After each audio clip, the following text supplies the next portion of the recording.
5 seconds. Start.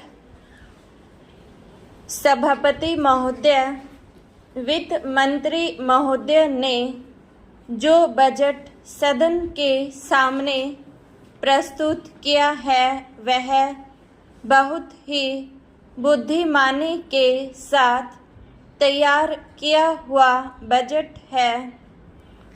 उन्होंने कोशिश यह की है कि अमीर और गरीब कोई भी कर से बच न पाए, लेकिन उन्होंने उद्योगपतियों को थोड़ी सी छूट भी दी है। जो बड़े बड़े पूंजीपति लोग हैं उनको कर से कुछ मुक्त किया है, कुछ सुविधाएं दी हैं। मैं नहीं समझ पाया हूँ कि ऐसा उन्होंने क्यों किया है। वह जो चाहेंगे उसको करेंगे, लेकिन मैं भी जो सोचता हूँ उसको आपके सामने रखना चाहता हूँ। इस विषय पर 3-4 दिन से चर्चा हो रही है। मैंने उसको सुना है। इस या उस पक्ष के किसी भी माननीय सदस्य ने यह निवेदन नहीं किया है कि खाद और पंपिंग सेट के ऊपर जो कर लगाया गया है वह उचित है। सभी ने यह कहा है कि उसको माफ कर दिया जाना चाहिए। जब सारे सदन के लोग, सभी प्रतिनिधि एक आवाज से कहते हैं कि खाद और पंपिंग सेट के ऊपर कर न लगाया जाए, तो मैं समझता हूँ कि उनको इस बात को मान लेना चाहिए। ऐसी कोई बात नहीं की जानी चाहिए जिससे किसान रुष्ट हों, उनके उत्पादन में बाधा पड़े। भारत गांव में बसता है। 80% लोग गांव में रहते हैं। हम गांधी जी के विचारों का अनुपालन करते हैं। गांधी जी ने जो कुछ भी कहा गांव के लोगों के लिए कहा, ग्रामीण जनता के लिए कहा। उन्होंने गांव के लोगों को उठाने की बात कही। कोलकाता, चेन्नई, मुंबई, दिल्ली आदि शहरों के रहने वाले लोगों की ही उन्नति हो और गांव में रहने वालों की न हो, ऐसा उन्होंने कभी नहीं कहा। वित्त मंत्री महोदय भी गांधी जी का शिष्य अपने आप को कहते हैं और उनका रूप अपने रूप में देखते हैं और वह हैं भी। इसलिए उनका यह कर्तव्य होना चाहिए कि गांधी जी के विचार के अनुसार वह सारे देश में मद्य निषेध को कार्यान्वित करें। चूँकि हमारा कृषि प्रधान देश है, इसलिए वह पशुधन को बढ़ाएं, उन्नति की व्यवस्था करें और सारे देश में गोवध को बंद कर दें। सरकार ने यह संकल्प लिया है कि हिंदुस्तान में समाजवादी समाज और लोक कल्याणकारी राज्य की स्थापना की जाएगी। इस समय देश में आर्थिक विषमता अधिक है।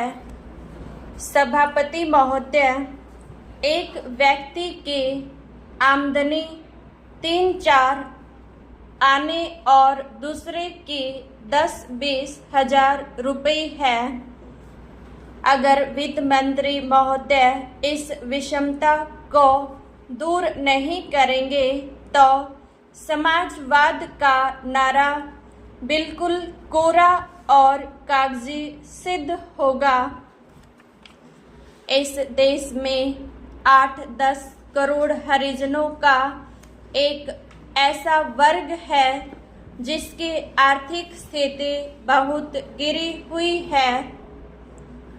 इस बजट में उनकी उन्नति और कल्याण की योजनाओं का समावेश होना चाहिए। वित्त मंत्री ने 1500 करोड़ रुपए के जो कर लगाए हैं उनसे देश के आम आदमियों की हालत खराब हो गई है। मुझे इस बात की बड़ी प्रसन्नता है कि योजना के अंतर्गत देश में विकास कार्य हो रहा है और अब हम इस दिशा में जो कुछ कर पाए हैं वह प्रशंसनीय है।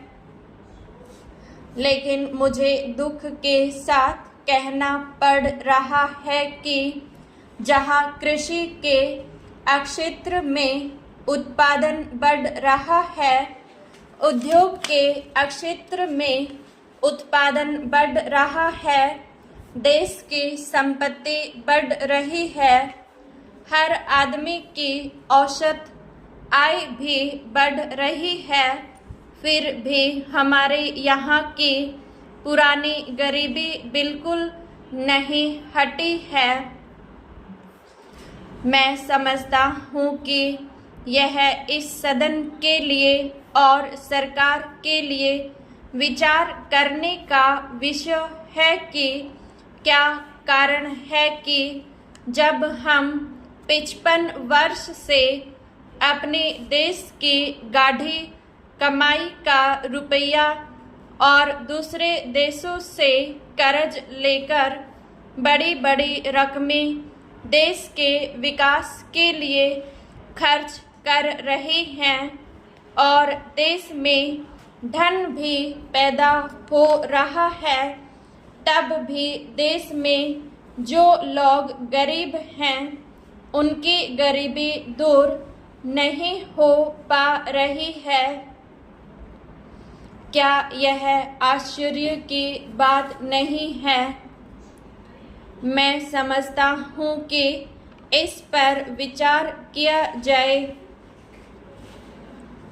यह ठीक है कि हम समाजवाद के रास्ते पर जा रहे हैं, लेकिन समाजवाद के रास्ते पर ठीक ठीक चलें तो भी हम यह अनुमान नहीं लगा पाते कि कितने वर्षों में हमारे देश की गरीबी दूर होगी। यह ठीक है कि हम योजना के तरीके पर काम कर रहे हैं, लेकिन इस बात को देखने की आवश्यकता अब पैदा हो गई है कि देश में जो धन पैदा होता है वह कहाँ जाता है। इतनी प्रगति होने पर भी हम देखते हैं कि गरीबी दूर नहीं हो पा रही है। गरीबों को खाने के लिए अन्न नहीं मिलता, पहनने के लिए कपड़ा नहीं मिलता। इसका क्या कारण है? यह गंभीरतापूर्वक सोचने की बात है। यह समस्या समाजवाद का प्रस्ताव पास करने से ही हल नहीं होगी।